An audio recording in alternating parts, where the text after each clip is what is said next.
live on the drive during my workday.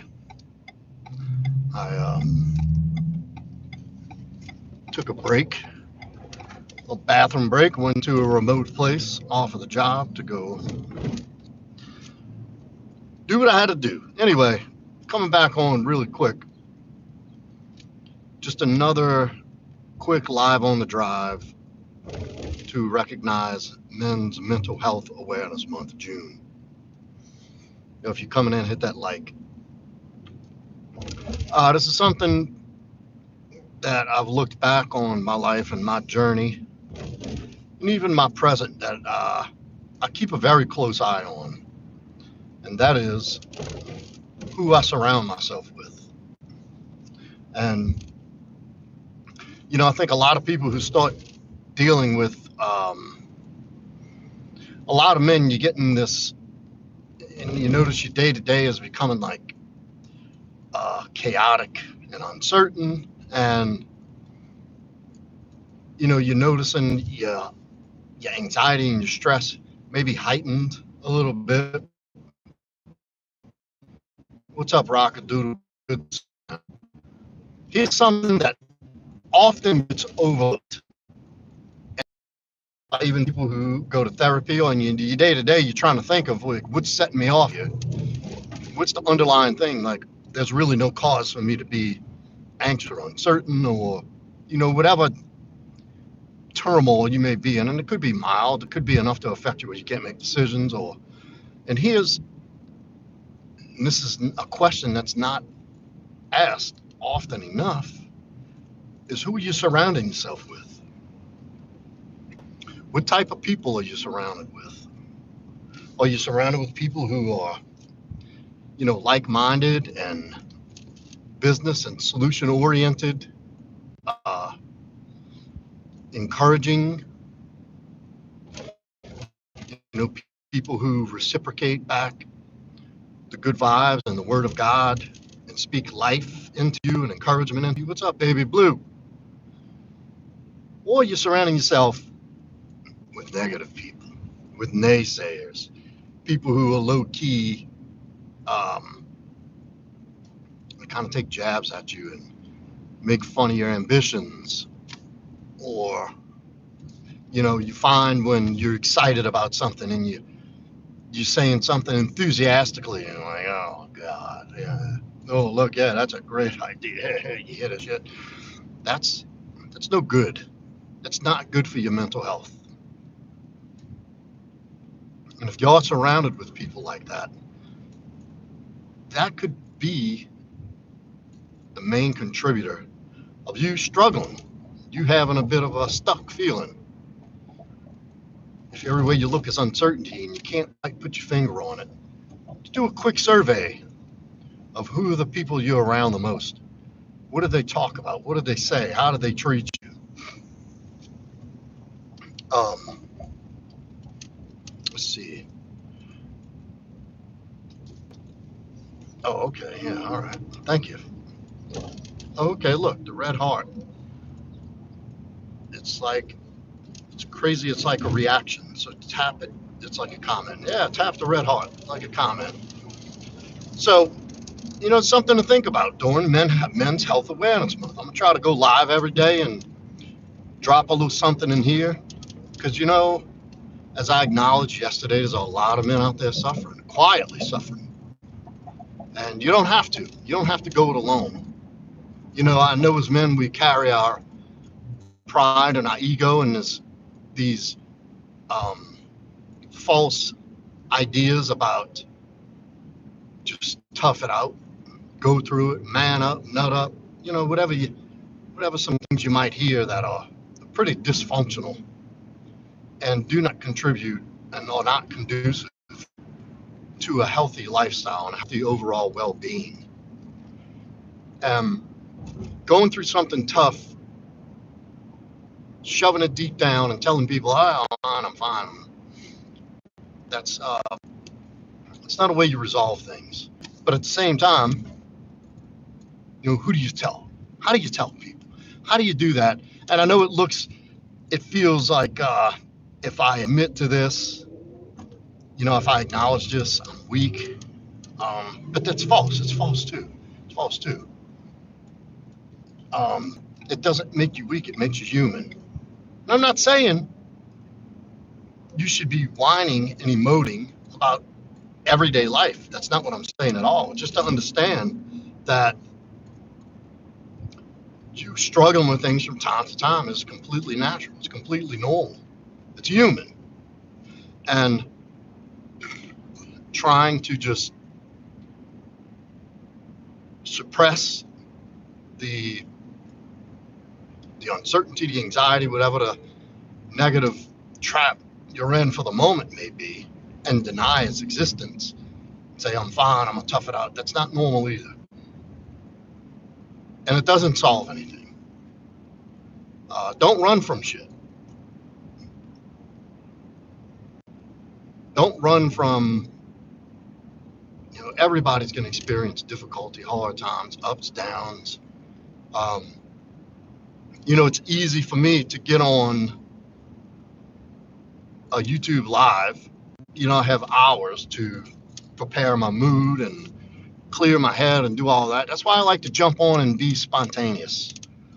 And I don't have anything planned. I go off the cuff with everything.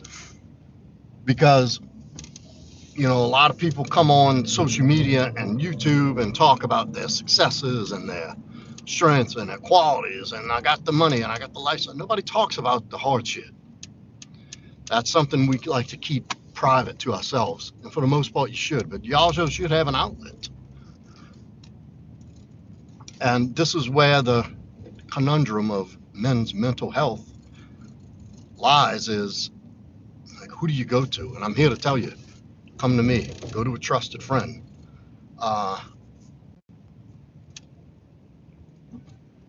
If you don't really have anybody you trust and can confide in, go to a church.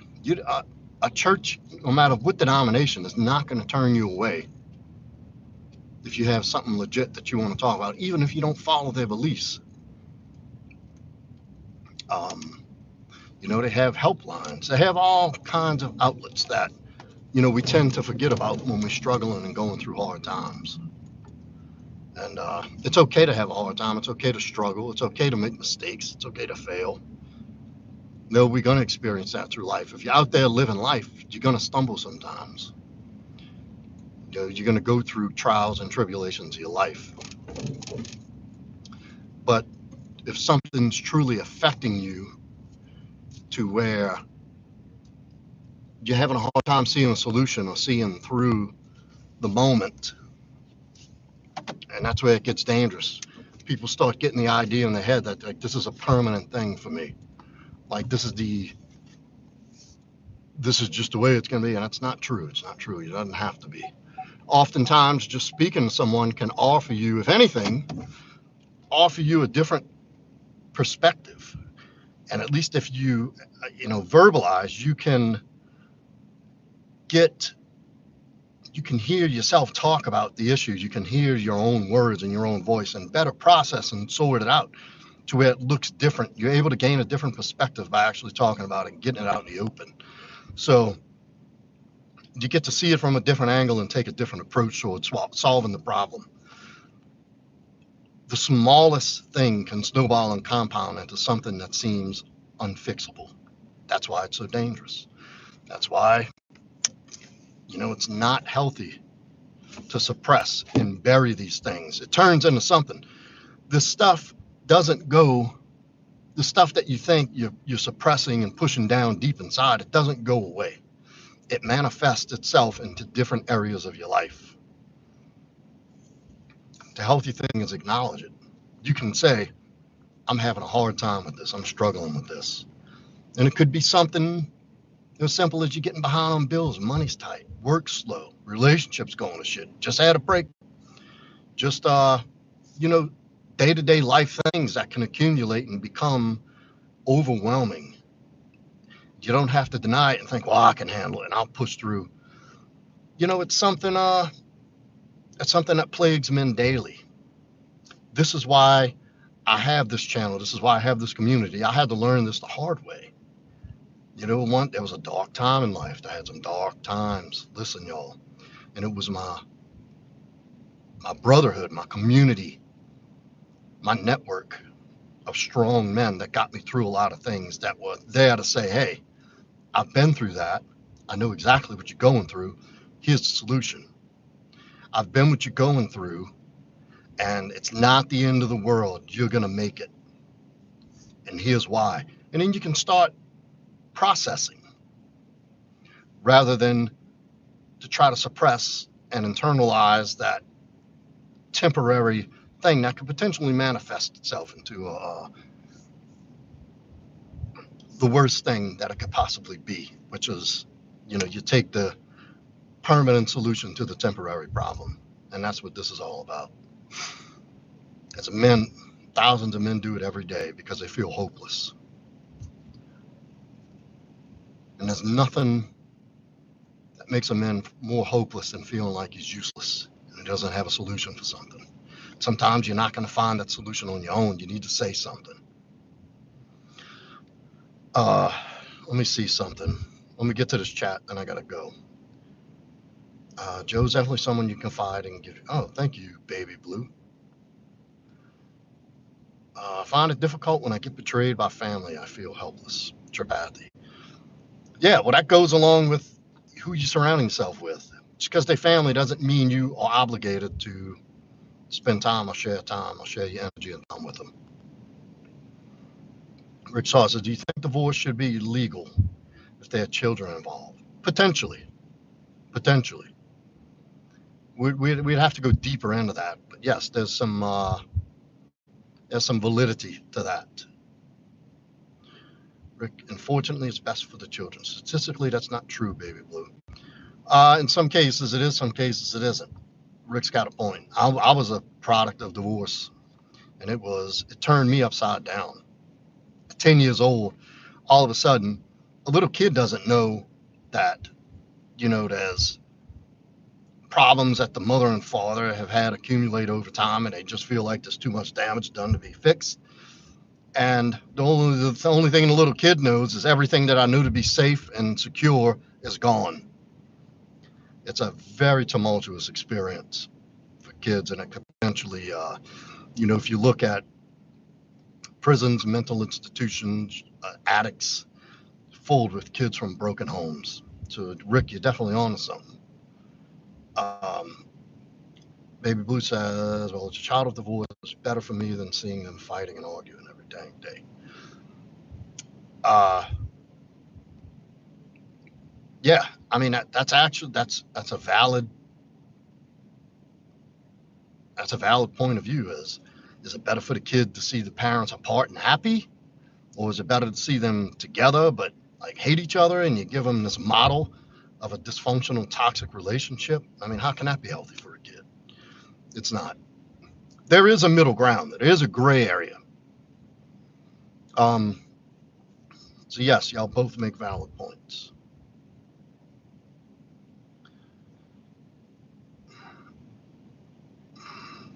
This is my life. I'm now 35. I'm serious. Mom left me at 8. Sorry to hear you had to go through that, brother. That's those old abandonment wounds can be detrimental to your quality of life later in life. So now that you're old enough, you're 35, you're aware of it. Now you can do something about it. But it's your responsibility. Never forget that. Well, look, y'all, I just wanted to drop in and say that. Obviously, I got the back at the job. You can see the big dumpster behind me, which I actually have to push my truck to move it further into the driveway because the dumpster guy dropped it to where I can't fit anything in between the fucking dumpster and other part of the driveway. So I'll make sure to thank him for that when I see him. The name's Proudmasculine, sir. Or ma'am. I don't know which one. I don't know if it's his or hers talking to me. But so thank y'all for the support. Everybody have an amazing day. Don't hold that shit in. Surround yourself with better people. Get yourself some like-minded friends who encourage you, who embrace you, see your vision, but are honest with you. Just because people aren't telling you what you want to hear doesn't mean they're toxic. Thank you, Brian. Very nice to meet you too, man. Likewise. Thank you for the support. So on that note, everybody, have an amazing day. Baby Blue, good to see you, sweetie. Peace.